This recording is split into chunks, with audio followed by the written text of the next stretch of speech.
Hello and welcome to the Guitar Hang Podcast. I'm your host, John Stancorp. Today's hang is with the extraordinary Greg Martin. Greg is a guitar great known for his electrifying work with the Kentucky Headhunters. Greg's love for music extends far beyond his own achievements. His heart beats to the rhythm of British blues giants like Peter Green, Eric Clapton, and Jeff Beck, whose influences have shaped his own distinctive style. In my interview with Greg, we'll uncover his remarkable accomplishments, his enduring passion for the blues, and the legacy he continues to build in the world of guitar. Please make sure you hit the subscribe button below and ring the bell for notifications. And now, let's hang with Greg Martin.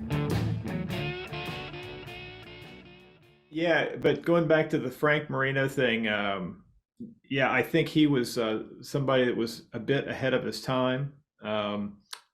But not a big fan of the whole, as I don't know that anybody's really a wild and crazy fan about the business part of it. You just kind of do what you have to do. But there's Exactly. a tipping point at which where some of the things that one must do to keep it going, it's just too much. It's too insurmountable to kind of, and not everybody's cut out to stay on the road forever, but some people are. And that's horses for courses. Yes, it's a funny thing as we all get into I don't know, everybody gets into it for different reasons, and when I got into it, it was for the pure love of guitar. It just hit me one night. I went to see a band in Louisville, Kentucky called Elysian Field, and they had a guitarist named Frank Bugby, and they had a record deal with a major label.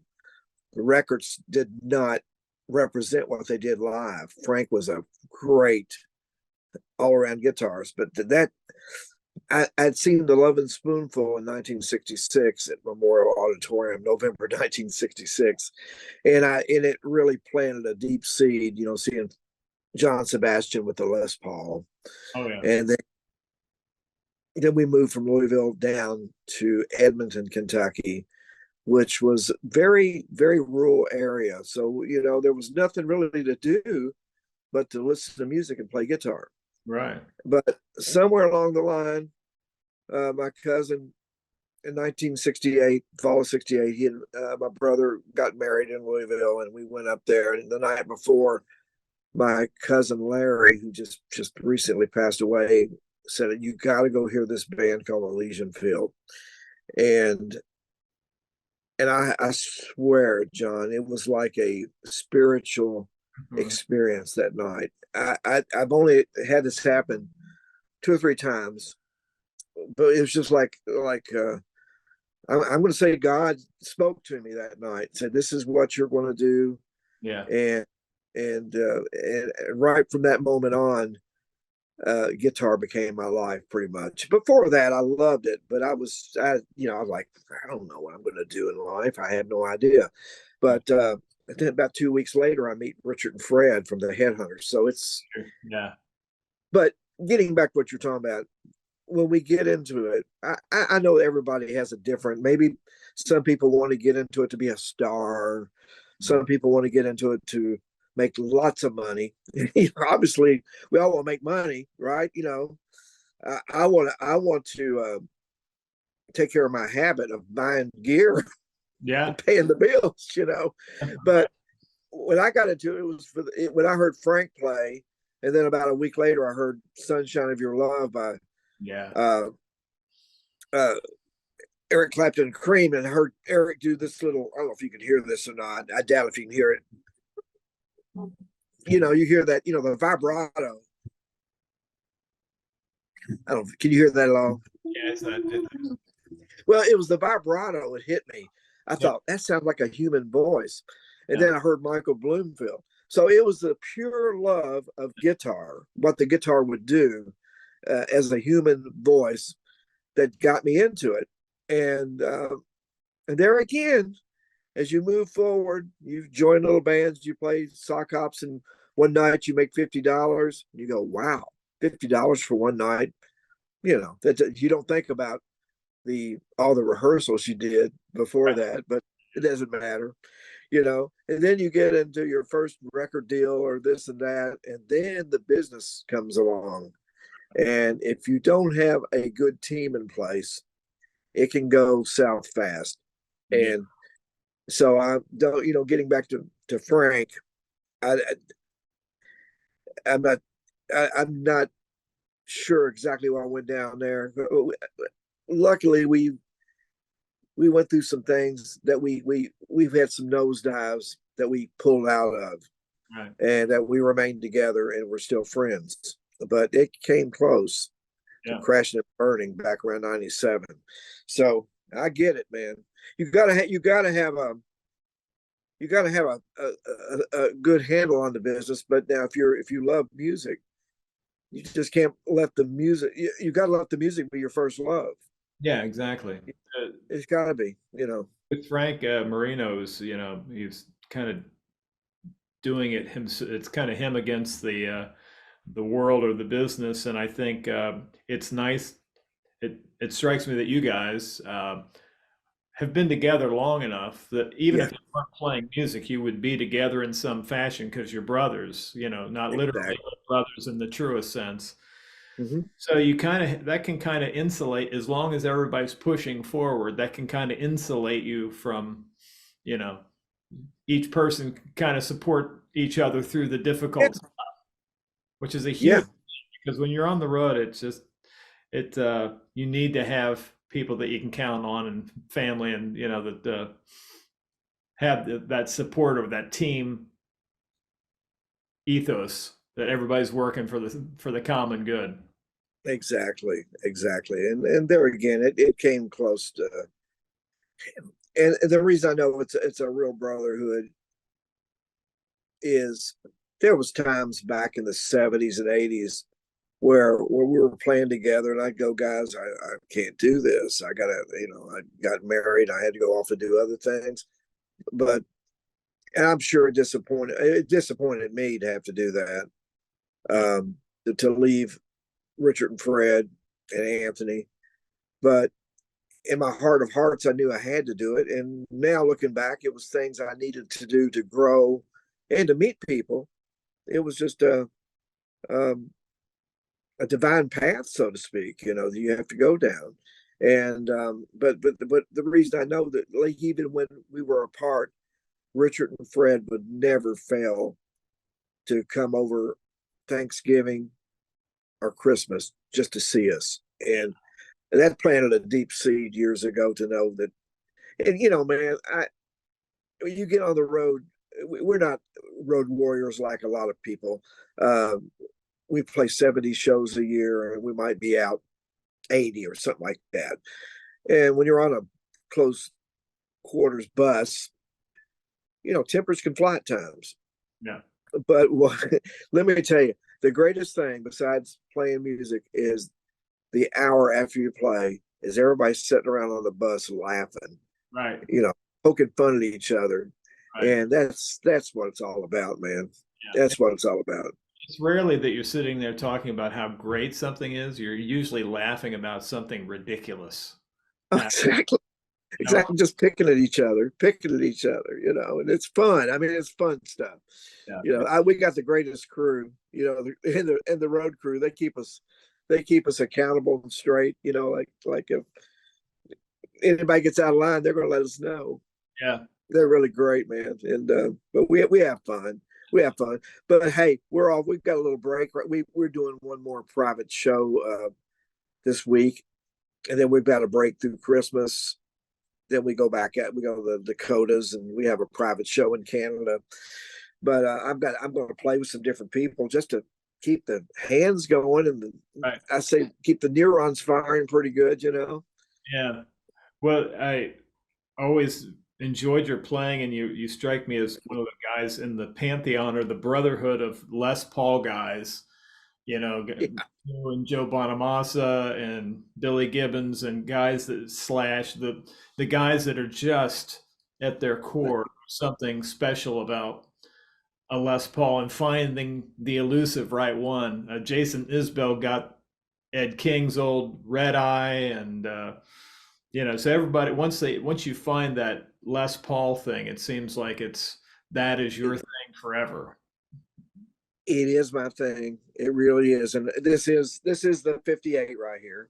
Yeah. That's that, and the funny thing is, this actually belonged to Ed King before he got red eye. Okay. And once he got red eye, he didn't really need this when he sold it at Gruen's in the 80s. Okay. Hank Jr. bought it, and Okay. that's another story. But uh, what got me in the Les Paul thing was it wasn't initially it wasn't the sound. I saw the Love and Spoonful November 1966 in Louisville. Yeah. John Sebastian was playing the 59 that Gordon Kennedy now owns, Oh, wow. and yeah, I've got to play that guitar about 4 years ago at Gibson. Gordon brought it down to let me see it, but I remember the night I saw the Love and Spoonful. John was playing a Les Paul, and I had never seen one. And of course, then back in 65, 66, the more knobs, the better, Jaguars or whatever. You look in a catalog, you'd see a silver tone with all kind of switches. You go, oh, wow. And in Louisville was a big 335 town, Strats and Tellys and stuff like that. But I had never seen a Les Paul. And I remember that night saying, what's he playing? That is the coolest looking little guitar. It just had something about it. And my brother and my cousin said, oh, it's a Les Paul. They don't make those anymore. And I went, oh, really? And John was a really great player at what he did. But it was about 2 years later when I heard Michael Bloomfield on the Electric Flag and Super Sessions that put that together with, oh, that's that cool guitar cranked up on a tube amp. And I went, that's a great sound. But then I figured out Eric Clapton was also using that. Yeah. And I went, oh, a vintage Les Paul. There's the tone. That's the tone I wanted. Yeah. So That's the good stuff right there, right? Peter Green, all those, oh God, yes. And I didn't know anything about Peter. I have to be honest with you. Because where we grew up, we didn't have a whole lot of ways to find out about the underground or the cutting edge coming out of England. And we knew about the Beatles and the Stones and Dave Clark Five and Herman's Hermits, and had no idea about Cream till late '67. I missed Fresh Cream. And of course, I never heard John Mayall, because I believe over here that Beano album was released a little later. Yeah. But I just wasn't privy to the knowledge, these great guys like Bloomfield and people like that knew about. And I never really knew anything about Peter Green. And as I've gotten older, I got hip to Peter Green and Fleetwood Mac first. Stop messing around. Cool Lord. Me and Billy Gibbons, we talk about that. When we talk about Peter Green a lot. We love Peter Green. And he's just such a great player. I think he, and I know there's some people won't agree with me out there, and that's okay. I think out of the three, and Mick Taylor was great, Clapton, but I think Peter had something over all of them. For me, I don't know. For you, and I love for you and BB King, I think BB's, he was the only guy that made him nervous, of the British guys. Oh yeah. See, Peter reminds me of BB King.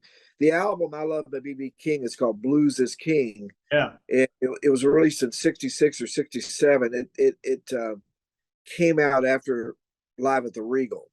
Yeah. And it's recorded live in a little club. And there's a song called Waiting on You.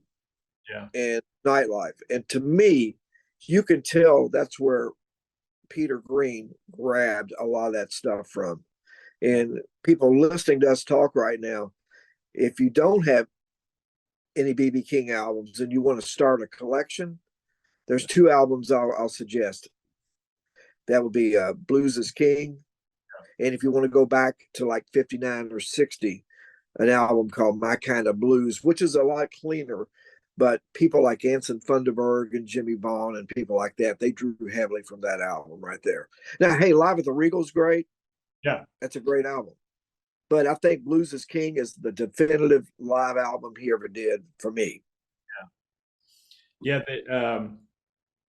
those guys in that period of time, it was so the British. You had on one hand, you had the British guys, but Yeah. there's American players that were just. It was a very fertile time to be a teenager in America, wielding a guitar, whether it be a Les Paul or whatever, because there's so many seminal records. You know, you got Fresh Cream, and then later, there's really Gears and Wheels of Fire, and Mm-hmm. we haven't even talked about Hendrix, but it was such Uh, a fertile period. But yeah. I always wondered there was a thing with all these guys that I saw that had Les Pauls because I came up a little bit later. Were Sure. guys, like in Skinnerd and Marshall Tucker, and of course Dwayne, Dickey, and you know Mm-hmm. there was a very Southern thing that was happening. I was like, all these Southern bands that I loved were playing Les Pauls, and just Exactly. and really Exactly. great tone, and it was so much of it was not, it wasn't fancy pedals, or it was more of a stripped down approach. It was not necessarily straight into an amp, but it was not. Mm-hmm. But Right. Right. the Skinner guys, the way that they crafted parts and things, I just man, or the twin guitars with the Allman Oh, Brothers. I know. I know. You're right. Skinner, yeah, they're great. I had a chance to hang with them a little bit back in, oh gosh, '92. I did a little sub work for Ed King. He Okay. broke his finger. I attempted to play his parts, not very well, but I got to hang with the guys and Yeah. loved loved every one of them. And me and Gary got to be really good friends, and got to hang with Gary and Dale at their house. And Yeah. he loved Paul Kossoff, and Oh, that's another one of the, guy we forgot about, Paul Kossoff. you're right. Well, man, there's guys, yeah, Paul Kossoff and Gary. You could really tell Gary got his style from Paul Kossoff, and a really sweet story.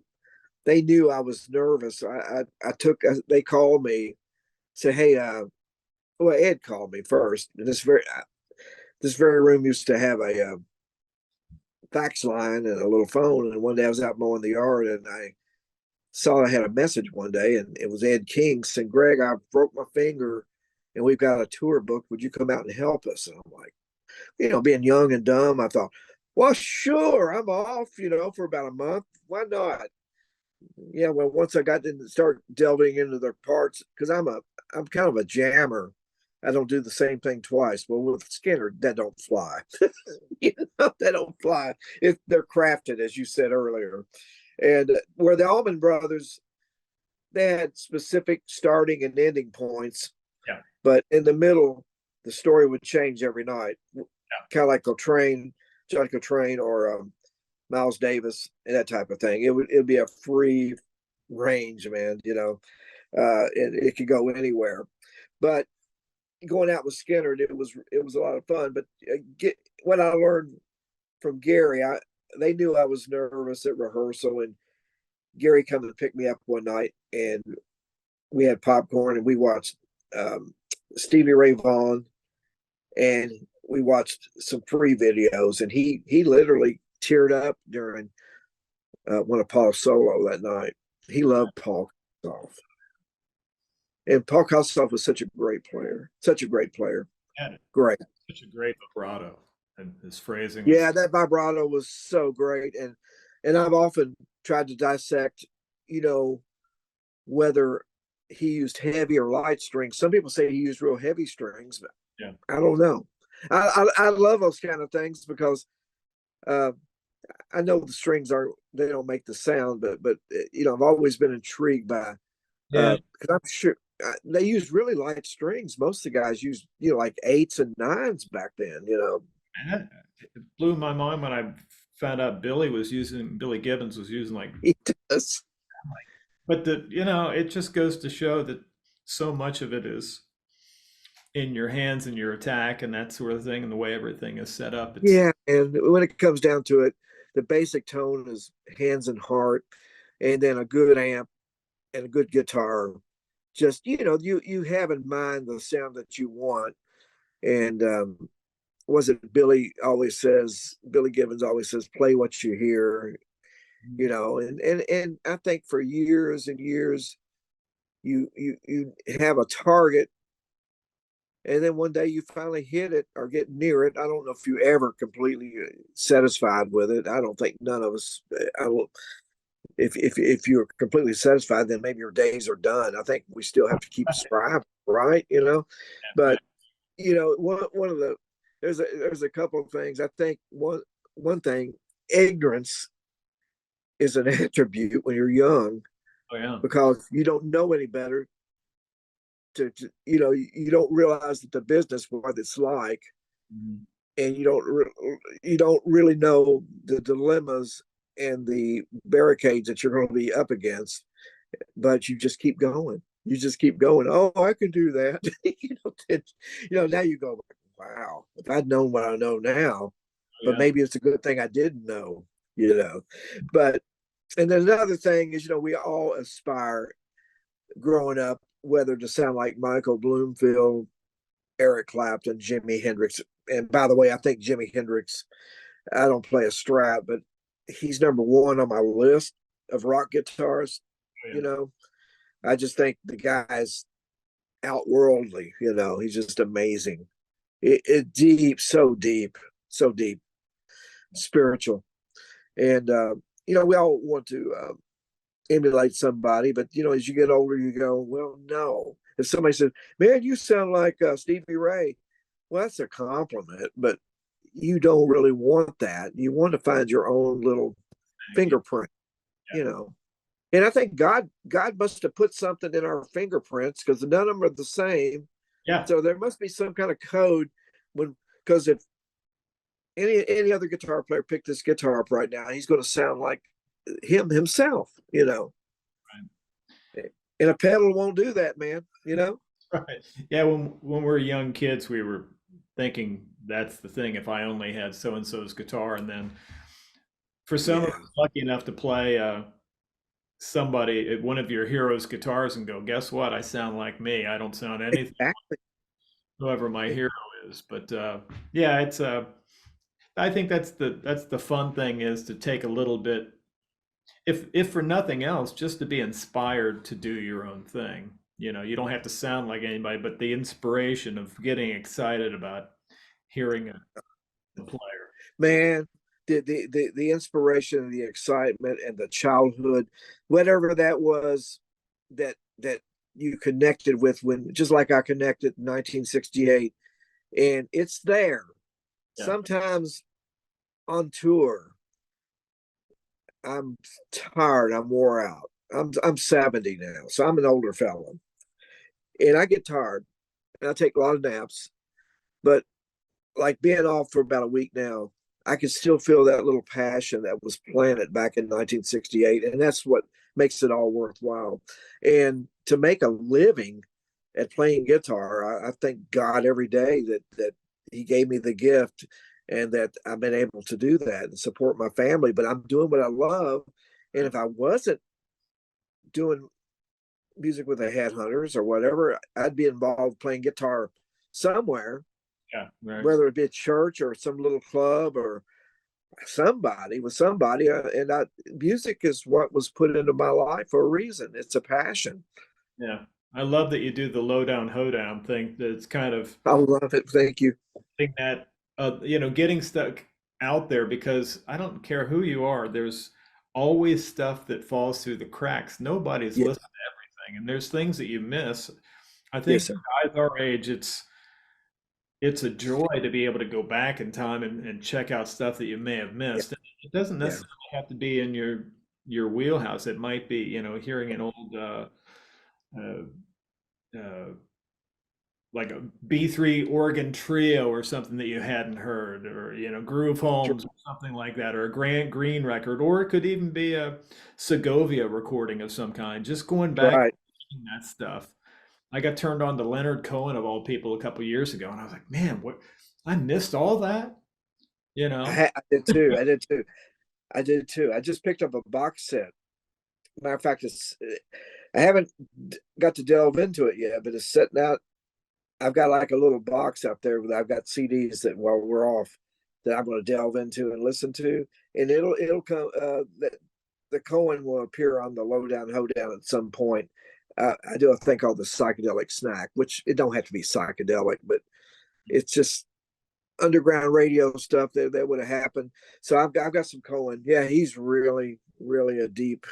He's deep. Deep Yeah, dive. I mean, deep dive. And you just covered something. Uh, every genre of music has soul. yeah, We said Segovia, Chet Atkins.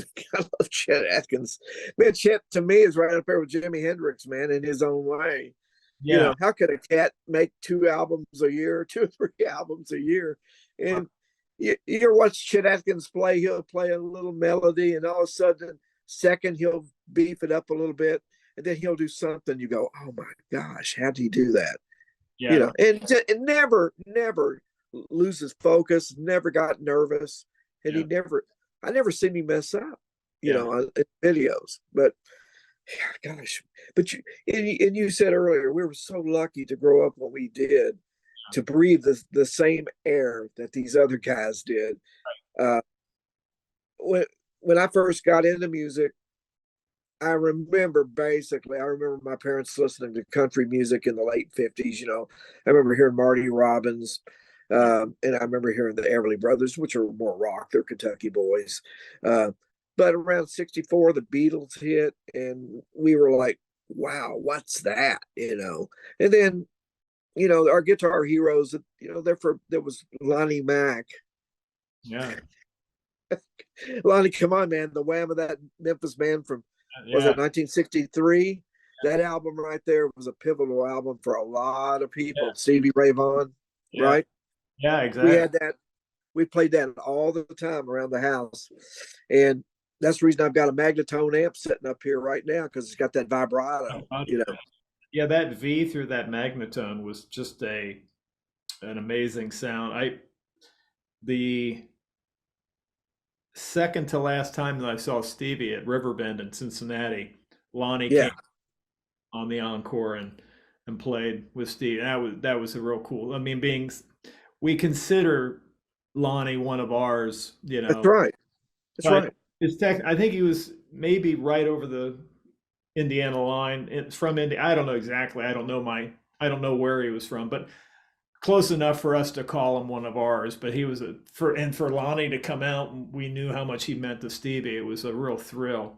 Oh yeah, Sort of, yeah. We got to play with Lonnie a couple of times, and one time he was just really kind of laid back, didn't do much. But then one time he come out there and he just took control, and he just put everybody. That was it. He was that was Lonnie Mack, and he was 63. That was probably the first guy I went, oh wow, that guy's really good. There was another fella out of Memphis, Travis Womack. Mhm. Uh, you guys might want to check out. He had 2 songs, Firefly and Scratchy, and they were influences on a lot of people from that same era. And then there was guitar players, Drake Levin with Paul Revere and the Raiders, who was a really good player. Of course, Jeff Beck was making big noise with the Yardbirds. And we were listening to Keith Richards. But then you spring to about you start hearing rumblings about Michael Bloomfield and the Butterfield Band. Oh yeah. You start hearing about him and Elvin, which I didn't really become hip to them till '68. Really hear it, and then next thing you know, you're hearing this singing guitar on "Sunshine of Your Love." You go, "Wow, I've never heard anything like that." And it was just that period. It was just like every week, there was a new discovery of a new player, whether it be Carlos Santana. And I'll tell you a guy that I love is Todd Rundgren when he played with Nas. Yes, yeah, Oh, that Nas album, yeah. he played his rear end off, man. He was so good. And I heard Stevie Ray Vaughan was into that album. I had that album. I had the red vinyl copy, and I burned that album up. And I'll tell you another band out of had Louisville connections, and you may know about them, NRBQ. Oh yeah, yeah. Big Al, yeah. Terry and Big Al and Joey Spampanato. Yeah. There you go. But you go back to the first album, Steve Ferguson on guitar, and there was Frankie Gadler on vocals, Joyce Pampanato, I think it was Jody St. Nicholas at that point. Oh, Tom Staley was on drums, and Terry Adams. okay. Terry Adams and Steve Ferguson were from Louisville. Go back and check out Steve Ferguson.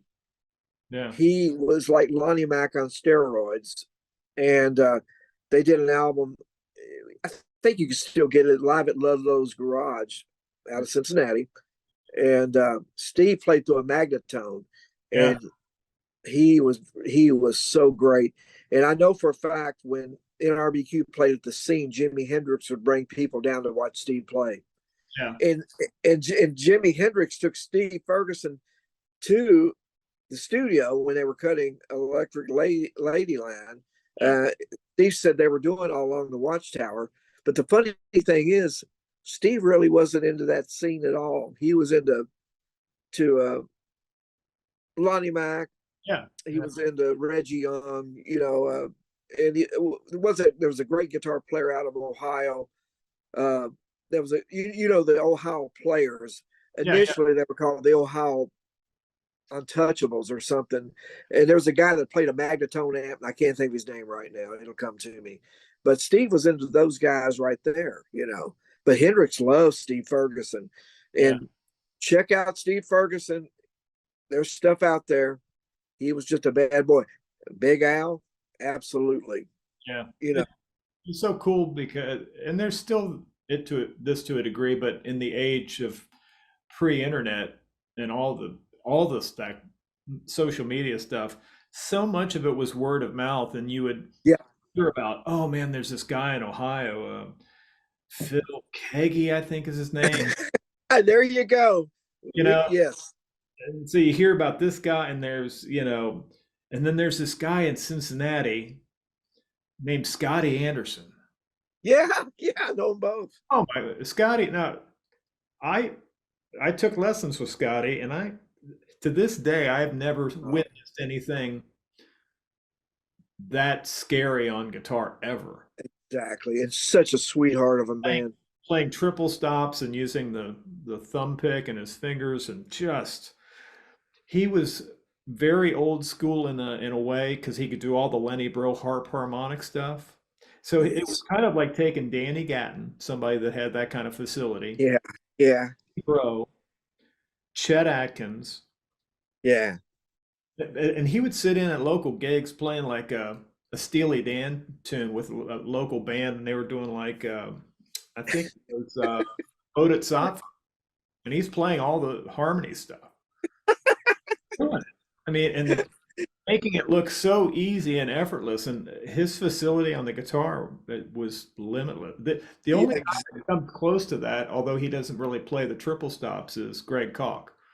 Greg is Yeah, yeah, I love Greg.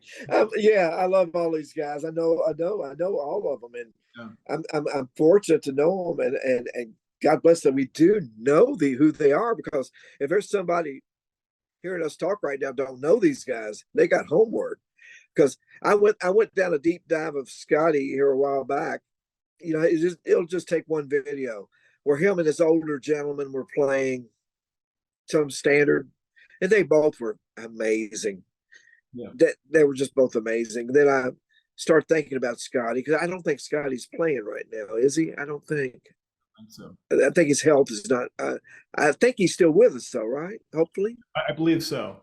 Okay, I hope he is. Yeah, Scotty, I love you. If you happen to see this, I'm gonna backtrack a minute. You mentioned Phil Kagi. So when I moved from Louisville in 1960, the end of '66, I would visit Louisville on holidays. I'd go back because my grandmother and had uncles and aunts up there, and I was out hanging with some of my friends that I went to school with up there, and some of the guys, we all played guitar, and we're learning how to play guitar. And I remember it had to be around Thanksgiving of '68. Maybe it might have been '69. and someone in the group had been to Ludlow Garage and saw Glass Harp. Oh yeah. And they were saying, well, they got this guitar player in Glass Harp named Phil Kagi, and he makes it sound like a flute or whatever and they were talking about the volume swells, and I just kind of thought, oh, that sounds great. So I just kind of put it away. Then I remember seeing, around 71 in Hit Parader magazine or Song Hits, there was a little small piece about Glass Harp.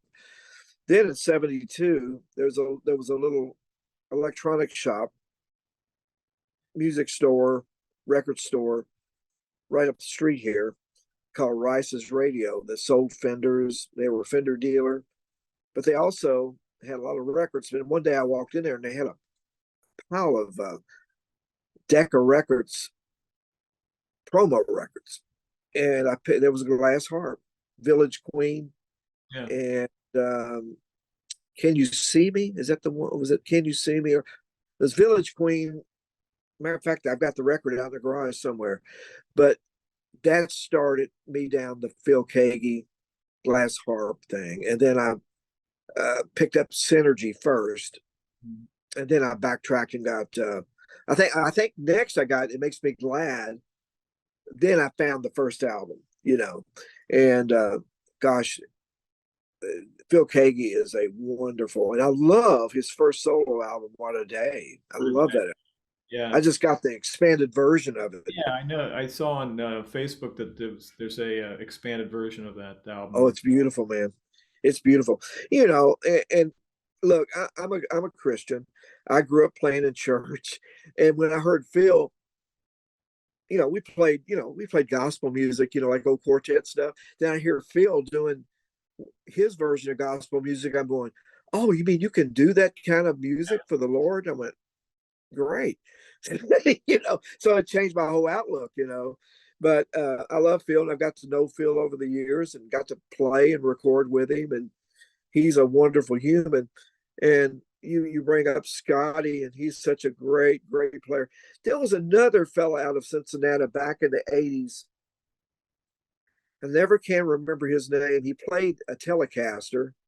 Mm-hmm. Chevelle or something like. He had like a kind of a French name. Scott Covert. What's his name? Scott Covert. Maybe that's him. I think so. Did he play kind of country style? Yeah. Yeah. Is he still with us? He and I. Oh yeah. He and I used to. In fact, I still have his number here somewhere. He and I used to teach guitar together at Buddy Rogers Music. And how do you pronounce his last name again? If it's the guy I'm thinking about, Covret. That's got to be him. It's got to be him. Tall, slender guy. Played a telly. Yeah, he played a telly. Played chicken bacon. Yeah, he played a Joe Glazer telly. Well, a kind of pinkish purple Glazer telly is what I remember him having with a B bender on it. I'm sure that's him. I haven't seen him in years, but I was with a country artist named Ronnie McDowell. Yeah. If you talk to him, tell him I said hello, because he's in my. I knew he was a great player. Yeah, he was really good at what he did, and it's still there. And I think about those guys now that we're bringing Cincinnati up. And I just wonder whatever happened to him, man. Just wondered.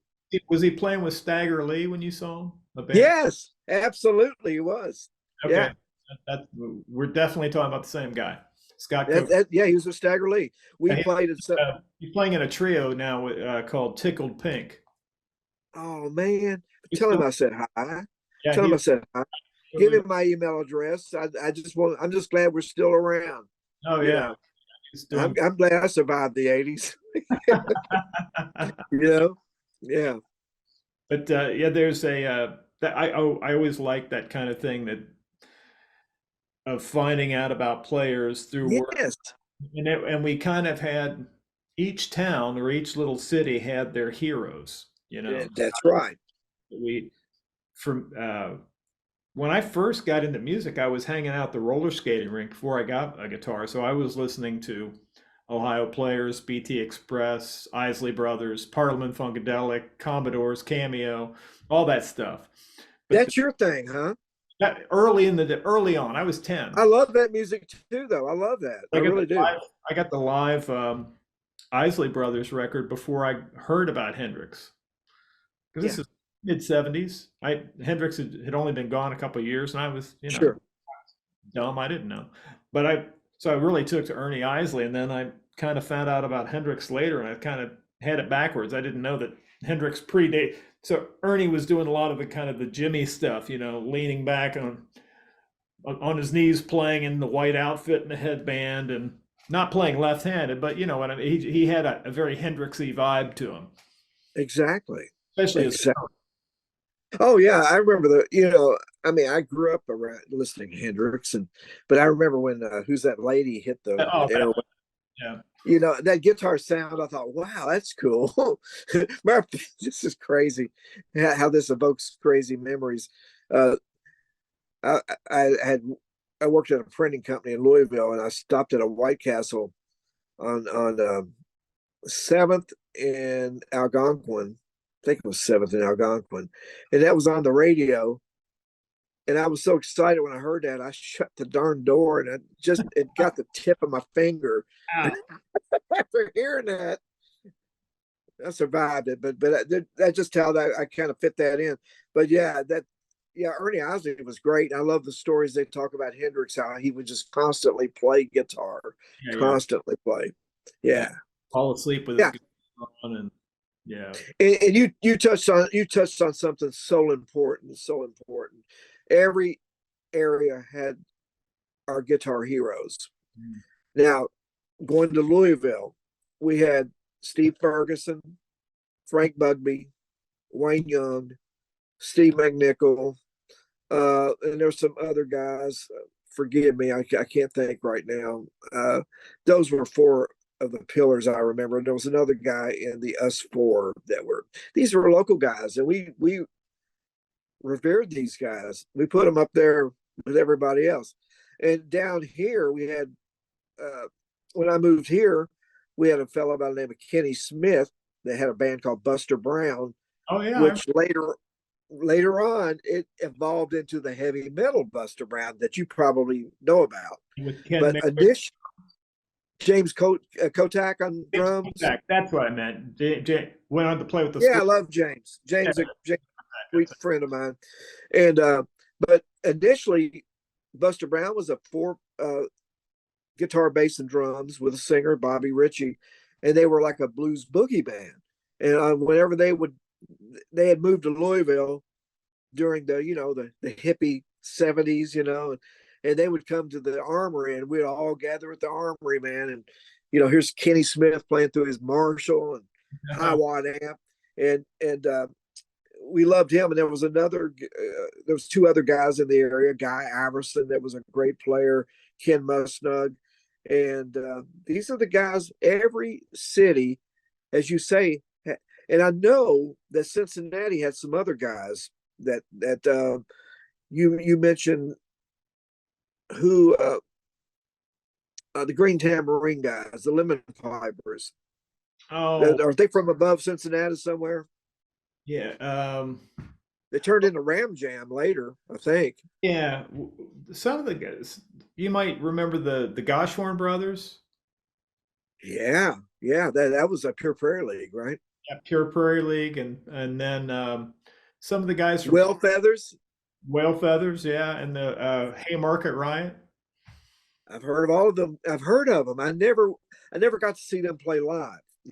Yeah, one of the guys that is one of my personal heroes is a guy named Rob Fetters that played with the Raisins, and then he joined with.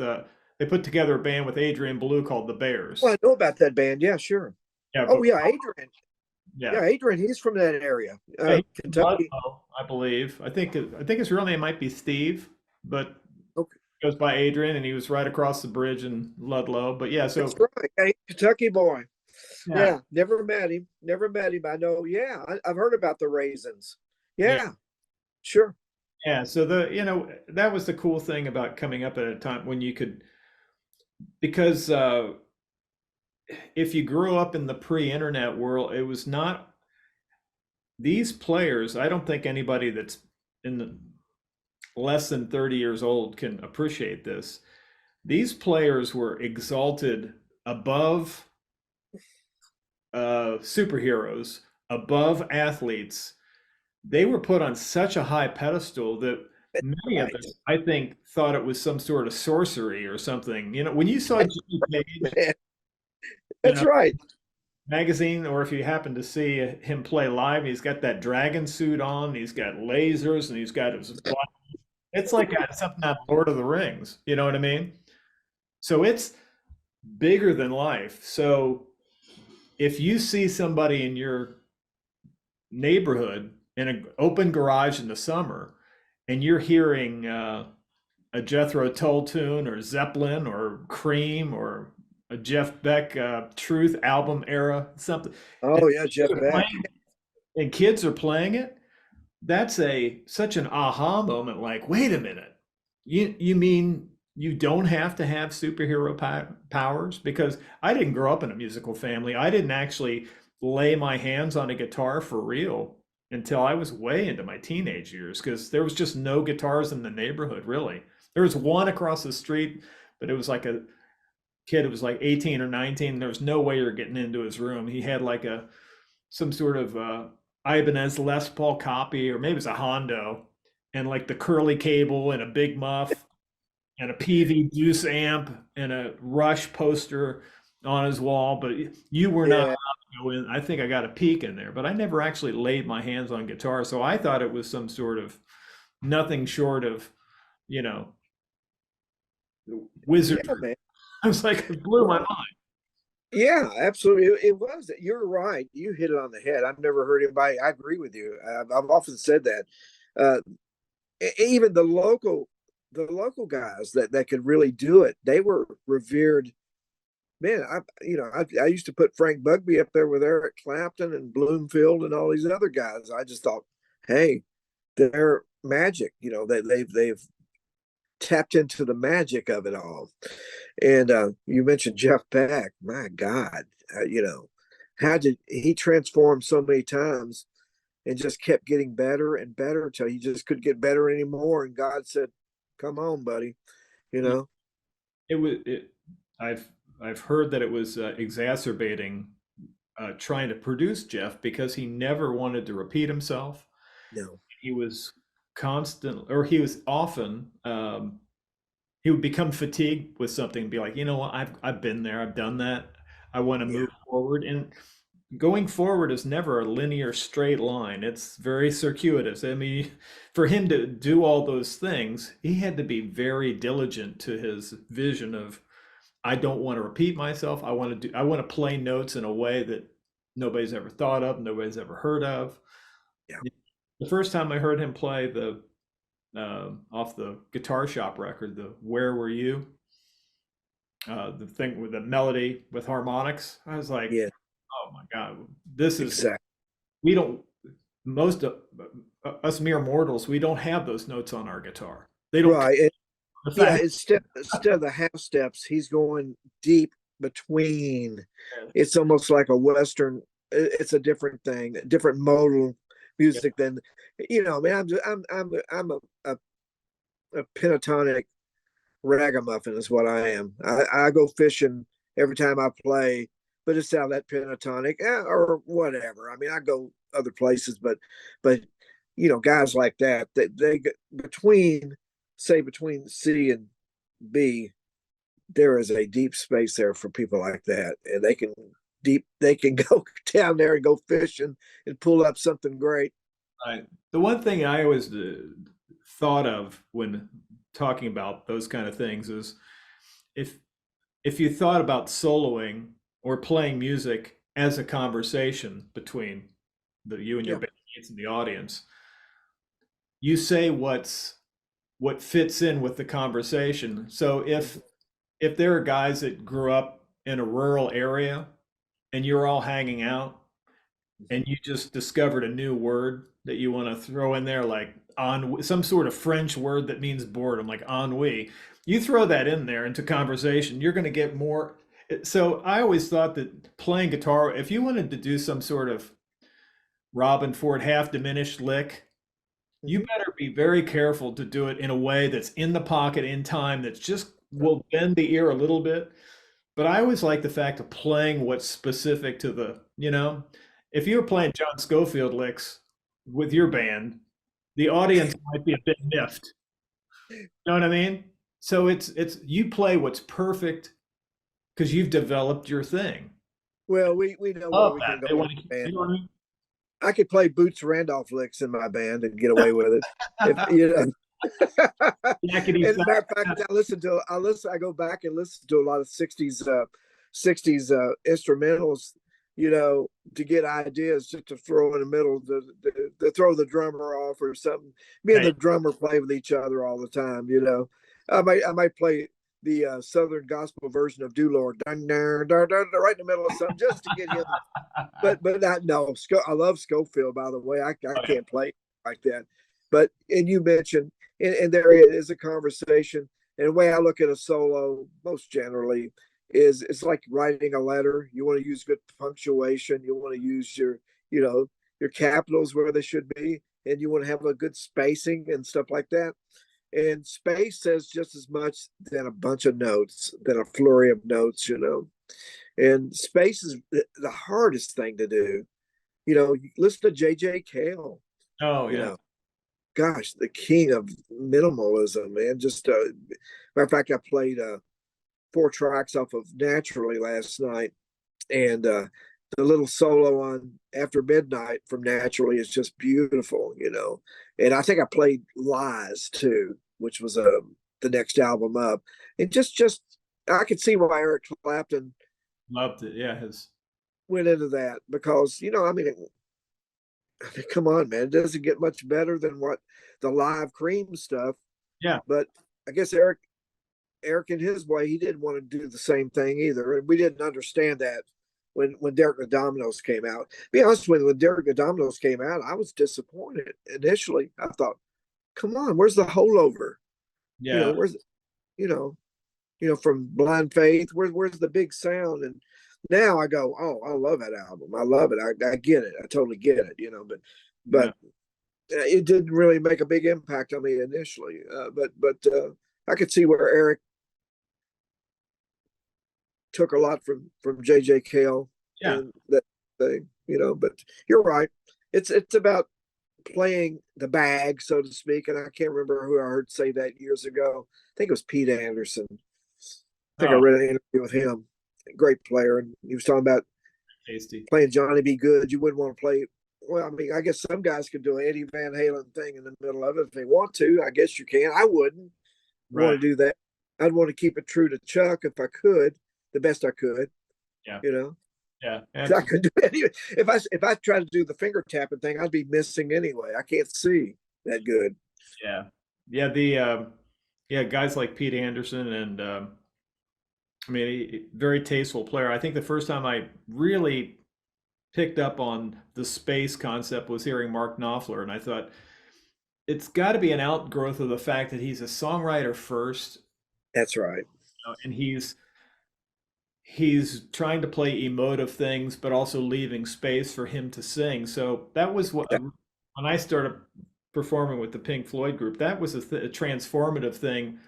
Being a singer, and because now I was a singer and a guitar player, it makes you realize that you don't need as much playing as you think you No, might. you're right. You're You right. you can say No, a lot. you're 100% right. And I'm a I'm a guitar player first. I didn't get into it. There's some guys that become songwriters goes first. I mean, I do write, but I have to be really careful because you know, my cousin Larry Sullivan told me one time, yeah, the singer comes along and tells a story, then the guitar player comes along and changes it. You know? And we have to be careful about that. But Mark Knopfler is beautiful, man. He no pick, what he does on the Stratocaster and a Les Paul. Yeah. Uh, I just saw what is the fella that played with him during during the Money for Nothing tour and all that. Jack The other guitar. Yes, he's passed on. I didn't even know that. Yeah. Poor Jack. Yeah. Great. great play, very enthusiastic. I loved him. I knew him. I knew him. I played with him a few times. Yeah, I met And him at Rudy's guitar shop, and yes, yes. And I was with some folks from my church. We're having coffee about a week ago. We have another little girl who plays guitar on the praise team, and me and the drummer are like trying to turn her on to the Allman Brothers and say, oh "Hey, you yeah, need to listen to this and that." And somehow Dire Straits came up and said, "Well, I know a guy that played with the Allman Brothers. I mean, I'm sorry, with Dire Straits. Uh, if he's still with us," and I was just kidding about that. And I said, "I wonder what he's doing." And I got thinking about him, pulled his name up, and he was gone. I went, "Oh my gosh, Jack's gone." yeah. It was. I didn't know. I don't know what happened. Do you have any idea what happened? I don't know. I remember seeing it, it. I'm a. I play John Sewer guitars, and I think John Sewer had posted something about Jack because John had made when John was with Pensa Sewer, making guitars at Rudy's Music. Oh yes. That's the connection. That John worked at Rudy. Yeah, it was Rudy. Yeah, Rudy Pensa and John Sewer. They had the Oh, Pensa I see. Okay. Yeah. Yeah. that Strat, that kind of hot rod Strat that Knopfler played with the EMGs. I think Jack Sonny worked at Rudy's, and that was the connection. So I think John may have posted something on social media about Jack passing, and then I saw some other people post some stuff. Some of the best tone I ever got out of a Strat. I had a 59 body that I picked up in Bowling Green for nothing. It had a refinished by Lay's Guitar Shop. You know where Lay's Guitar Shop is in Akron. I believe it's in Akron, Ohio. I think that's where they're at. Yeah. And Virgil Lay or Dan Shen, he refinished it for me, and I put some EMG SAs in that guitar, and that was the best. Honestly, that had a great Strat sound, man.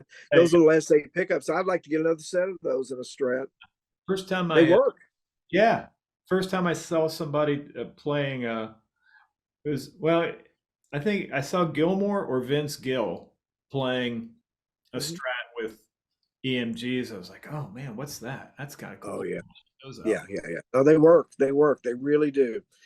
And of course, I was playing with Ronnie McDowell at the time, a country artist, and um, so I had to get away from the Les Paul thing for a little bit, and I picked up this Strat body and had it refinished, Yeah. refretted by Dan, and I just decided I want, Steve Lukather likes SA Oh yeah. pickups, Yeah, you definitely. know. Whereas he had a humbucker in the back, and I was going to cut the humbucker space out in mine, but I got those pickups, and man, it served me well on into the first Headhunter album. I used that on two or three tracks. No, Yeah. actually, on that first Headhunter album, I used that guitar and everything, but three tracks, Yeah. and it. I gave those pickups away to a friend, and he's passed on. And I begged his mother, said, "If you find those pickups, please pass them back to me. I like to use them again on something if I can find them. Man, I just want to say, Greg, this has been a Oh, it's absolute blast. blast. I mean, it's like I feel like somehow we've met before or have known each other. Well, that's what I felt. That's what I felt too, John. Felt the Awesome. same way, Yeah. because you would start a sentence. I go, oh man, exactly what I feel. What you're saying. You're just talking about our local heroes and how we should really look up to them. And Yeah. we'll do this again anytime you want to. And getting back to Frank Marino, I really enjoyed your chat with Frank because Frank was one of those guys that I got hip to around. You know, we grew up with Jimi Hendrix, but it was after Jimi Hendrix died. I ran an electronics store in Louisville, and we sold records. And I remember like Rainbow Bridge coming out and some things, and then it made me dive back into Hendrix. And then I remember hearing, I think it was a Maxum. Was that the first Mahogany Rush album? Yeah. It was Yeah. one, and I followed him all the way up through, and he just kept getting better and better and better. And and I was telling you before we went on, I'm pretty sure it was April 1st, 1978. My birthday was the day before. Richard, Fred, and our cousin Anthony, we bought tickets for Mahogany Rush and Styx. We went to see Mahogany Rush. Yeah. Nothing against Styx. They're a really good band. Tommy Shaw and JR, great players. Uh, but we wanted to see Mahogany Rush. And this is when they were a trio. And so it's got that has a real special date because I met my wife that day. Yeah. That's yeah. And we're still married. We're still married. And That memory's worth its weight in gold right there, you know. I mean that yeah, and I love Frank's playing. So if you talk to Frank, you just tell him you got a country ragamuffin in Kentucky that I'm that sure loves the way I'm he sure plays. he knows of you. He keeps Well, his ear open. He's a you know well, we're big fans. And matter of fact, we met his bass player, and it's funny because that night Frank didn't come out, but the two of the guys were down next to the rail, the yeah. bass player and the drummer, and I think we went down and talked to him. And later on, we knew Danny Gatton. Oh yeah. We had same management, and he toured with us, played with us a couple times, and after he played, you'd go, "What do you do? How do you follow that? What Right? what do you do? You don't." But he was a sweetheart. But I did a Danny Gatton tribute in Washington. No, it was in New York, and seemed like Frank's drum. Seemed like the drummer from Mahogany Rush was. Did he play with Gatton for a minute? Maybe A guy named Bill? No, no, I'm I thinking. can't remember. I know this is going No, way back. that's a good question. I have to look into Yeah, that. I don't know. yeah. So you might find that out, and yeah, tell Frank hi, and Yeah, please tell Scott hello. I'm definitely going to reach I out to. actually found Scott back during the pandemic. I was cleaning the garage out, and I found Scott's card, and I laid it somewhere to say, "Man, I'm going to track this guy down if he's still around, see how he's doing." Yeah, Because I remember that guy being such a good player in Cincinnati, you yeah, know. great. And we used to play when I was with Ronnie McDowell. We played there all the time. So great, great, great, great Yeah, stuff, man. awesome. Yeah. So I can't imagine. Uh, I'll track down a contact for you. That'd be great. I I appreciate. will. All right, man. I know someone that will know, and I've got it probably anyway, but I will make sure. Okay, that sounds great, man. Oh, you'll love Billy. Yeah, Uh, Billy's fun. yeah. Billy's Thanks. fun. And you've been fantastic. Thank you, brother. Thank you. Come see us sometime. And Absolutely. when are you? I meant to ask you about yourself. When who your heroes was, but I think it's kind of obvious. You threw it out there. I mean, there's a bunch, but if I had to pick top five off Gilmore, Yeah, Gilmore's he's a Gilmore's great. back, Steve Lukather. God, there's so many. I mean, I love Alex Lifeson from Rush. I love Andy Summers from The Police. Yeah, yeah, Jeff yeah. Beck. Gosh, there's just uh, Do you like Phil Kagi as well? Do you like Phil oh Kagi? yeah. I mean, he was a guy that you could go see him play acoustic, and he would be like Michael Hedges, amazing. Right Yeah, on the acoustic, but then you could hear him play with in electric context and sound like Eric Johnson meets, although he predates Eric Johnson, but meets Alan Holdsworth. You know what I mean? He had just such a fluid vocabulary on the guitar. It was amazing because that doesn't exist a lot in the same person. that's Same, right. that can do. No, that's right. That's right. And he evolved. His music evolved. I mean, with Glass Harp, man, when he was like 17 and 18, just doing what he did, Yeah, 19 years old, just a Les Paul into a twin reverb. yeah, Oh my God. But I mean, yeah, then he discovered, you could tell when he discovered uh, Eric Johnson and people like that, and he would add a little of his stuff into his thing. But he is such a great player and such a good spirit. You ever met him? I met him briefly once. Gosh, it was way out like Sylvania, Ohio, or something like that. I was way up Yeah, north in a church. He had done a yeah, performance up there, and I think he wasn't playing anywhere near Cincinnati. I really wanted to go see him, so in the dead of sure. winter, I drove up from Cincinnati there. It was like three and a half, 4 hours, but it was well worth it. And then we went to eat afterwards, and he and his band showed up and got to talk to him for a few minutes. But he was just a Yeah, what's interesting about us being Christians is that yes, uh, when when you meet a fellow, almost always there's a light and a yeah, you're right. and a love that proceed even before they say anything. They just when they walk into the room, he or she, whomever, you can kind of tell, Yeah, and that's right. it was just filled with so much That's love and goodness. well, and I, yeah, I'm a believer, and you are too. And I did a podcast yesterday with a sweet guy, but he wasn't a believer, but he's a sweet fellow. You know who Otis Gibbs is? Yeah, yeah, I know. Yeah. I think he's from Indy. Sweetheart. Yeah, he knows there's something to all his divine connections and things, but he's not one of the guys that will put Jesus in the equation. And I won't push it. I'll go, I try to, if somebody wants to go there, I'll be happy to go there. Uh, Anytime they want to talk about spirituality, I don't mind. I really don't mind. And some people won't do it because they're afraid to hurt their career. At this point in my life, he gave me my career anyway. I mean, I don't care. I mean, I'm going to play anyway.